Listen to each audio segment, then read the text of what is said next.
Hey guys, let's talk about books. Okay, another 5 books in my installment of what I was reading in 2022. I understand 2022 is nearly done. It's Christmas next week, in which I will just receive more books to put on my TBR, so that's exciting.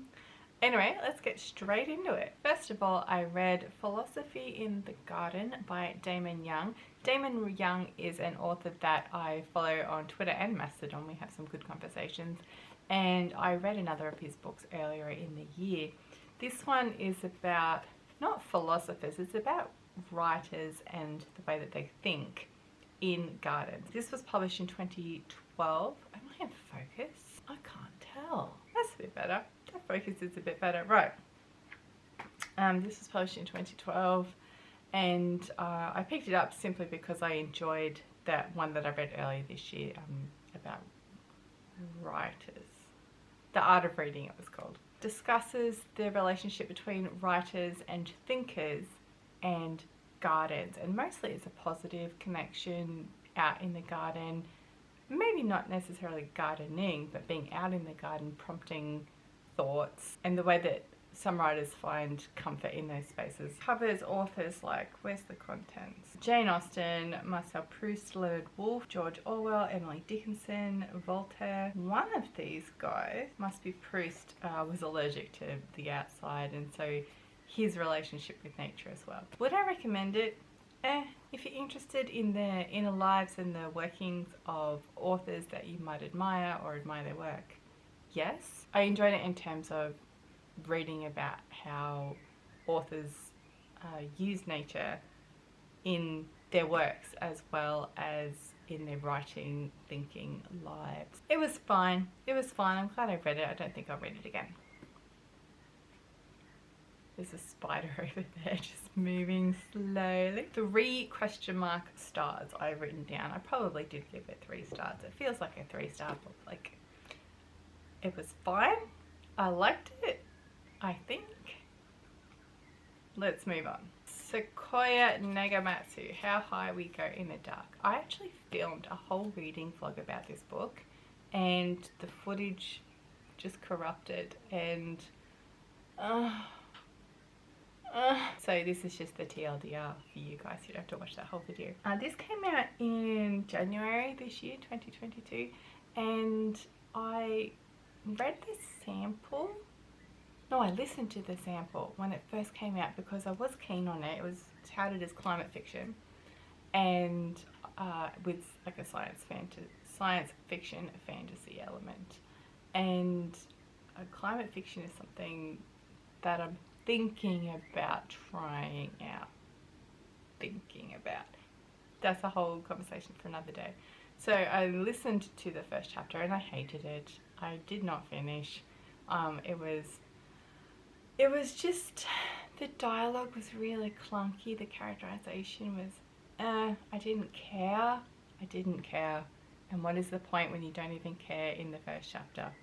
So I gave up on it.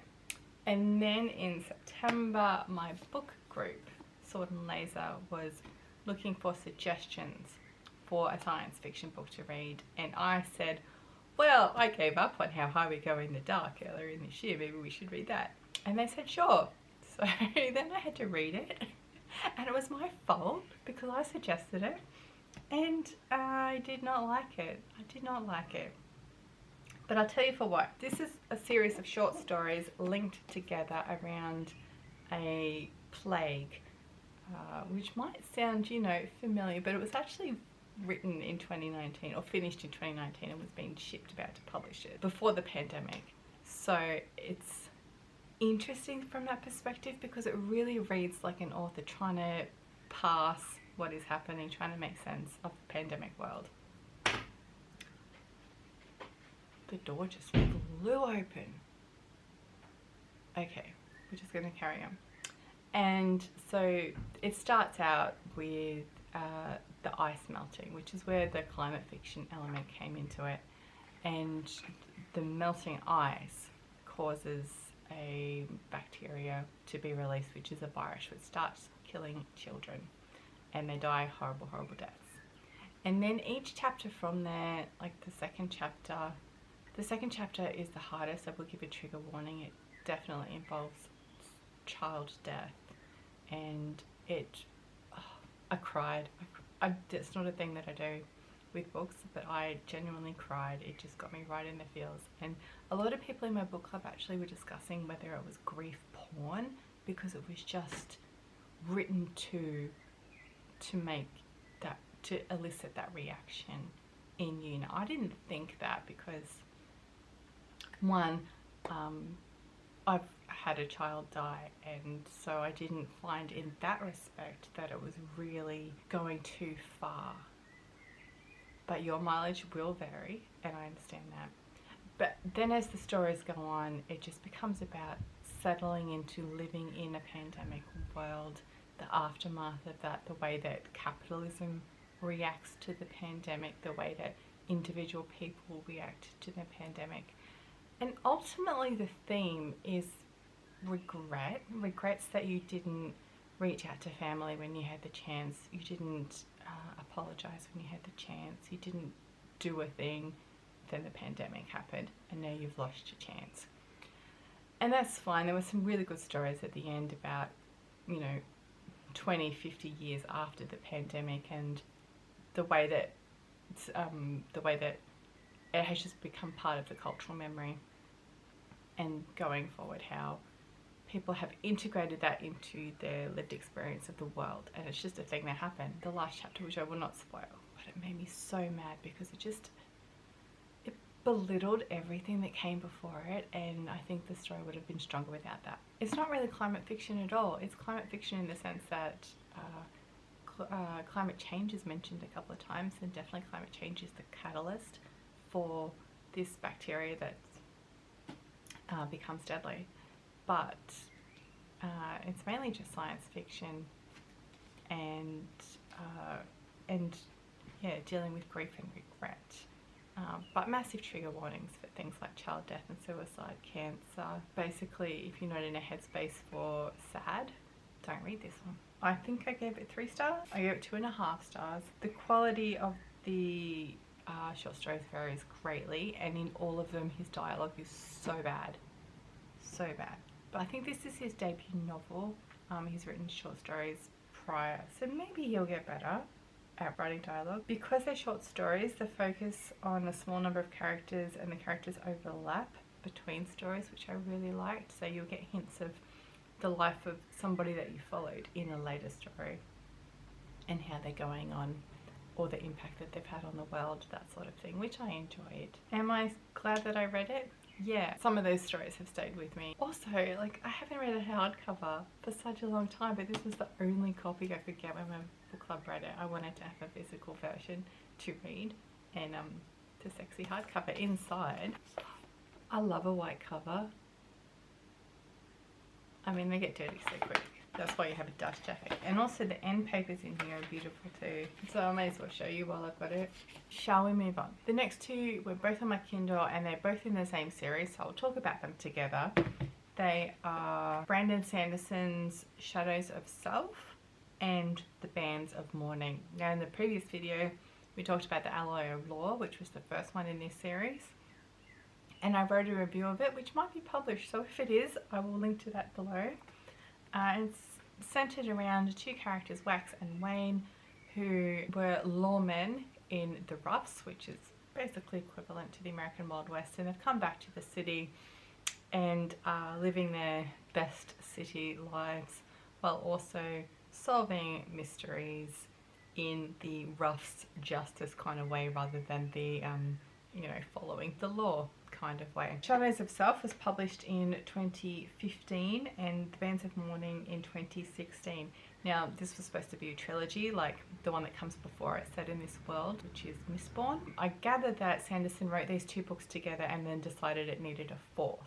So I was rereading these because the 4th one came out in November this year. So basically in the first one, Wax and Wayne and various characters that come along are solving a mystery to do with another guy who has the same types of magic that they have.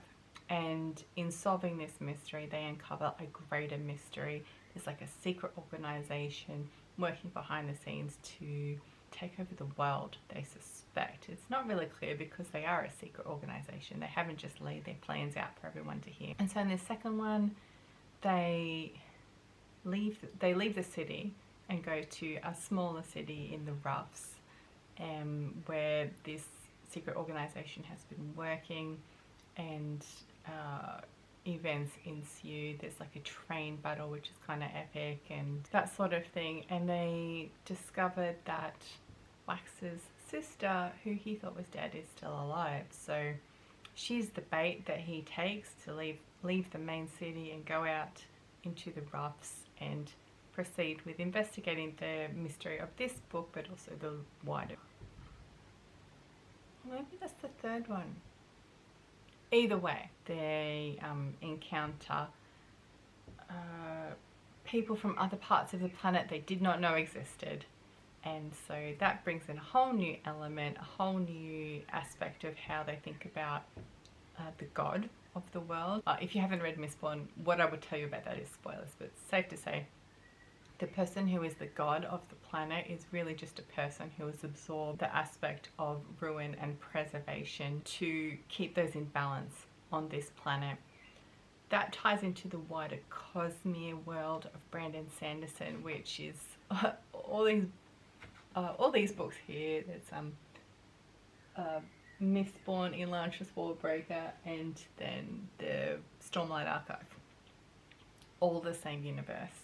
My battery just ran out, so that's probably a good reminder to stop waffling. Max and Wayne, part of the bigger Cosmere universe, investigating a mystery on their planet over these two books, to culminate in the series finale, which came out in November this year. I probably gave them 3 stars each. They're perfectly fine, but constant gun battles and magic battles, it's just, it's not my vibe. But also I want to have read everything in the Cosmere universe because I enjoy it, and I do enjoy Sanderson's style of fantasy. It's just that, you know, Wild West is not my favourite. And the final book for this video is one that I listened to. It was Children of Ruin by Adrian Tchaikovsky. This is the sequel to Children of Time, which I absolutely loved a couple of years ago. And I'm really sad because Adrian Tchaikovsky is an author where I loved Children of Time and really haven't got along with much else that he's written, which is a shame because he's quite prolific. He had 4 books coming out in December. That's crazy. Admittedly, some of those were like books released in paperback version or something like that, but like he's the most prolific author that I know of, including John Scalzi. Anyway, to tell you about Children of Ruin, I need to tell you about Children of Time. Oh, Jesus Christ, that door. Bang. Okay, so Children of Time is based on a planet where terraformers from Earth have uplifted the planet and then seed a virus to uplift a colony of apes on the planet to accelerate their evolution. But the apes die on entry to the planet, so the uplift virus infects other things on the planet, but mostly spiders, portiered spiders. And so the spiders over millennia develop a civilization, and then humans encounter the portiered civilization after this millennia and eventually come to an agreement together. No spoilers. It is a great book. Lots of people seem hesitant to read it because it is about spiders, but I didn't find it creepy at all. Your mileage will vary. So, Children of Ruin is the same thing where humans have gone to a different solar system to terraform a planet, and then one of the researchers on the terraforming team reads about this uplift virus that was created and decides to try it on his pets, which are cephalopods.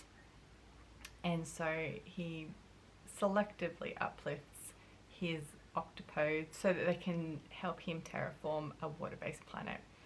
But events ensue where the humans die, and of course they're going to die over time anyway. And so by the time the spiders and humans from that first book encounter the octopuses from the second book, they're all uplifted. They all have civilization. And so this book is about not only this octopus, like the way that these octopus planets came about and the challenges there, but then also the spiders and the humans coming together. And then in the mix is a fourth element that is a threat to all of them. I mean, I didn't enjoy it as much as Children of Time, but it was nice to run into similar characters and basically see what's going on with these people that you spent time with, you know, check in with them. I wasn't going to read Children of Rowan because I was really happy just sticking with Children of Time in my memory, but then a third book came out in November this year, which is Children of Memory, and it's of course the events that happen after the octopuses and the spiders and the humans and this fourth element come to an understanding and what happens in the future. It was published in 2019. Like I said, I listened to the audio version. It was fine. The narrator does a good job. So that's those 5 books. If you want to talk more about books, jump in the comments or slide into my DMs. All the contact info is below. You can subscribe to this channel if you like, or like this video if you want to. And also I'm going to stick my Amazon wishlist down below. That's an excellent way to support this channel. You can have a sneak peek at what I'm planning to add to my TBR next year. Tell me if you're getting books for Christmas and what they are. And I hope you all have a great Christmas. Even if you don't celebrate, you're going to get public holidays and it's nice to get some time off work. And I will see you next time. Bye.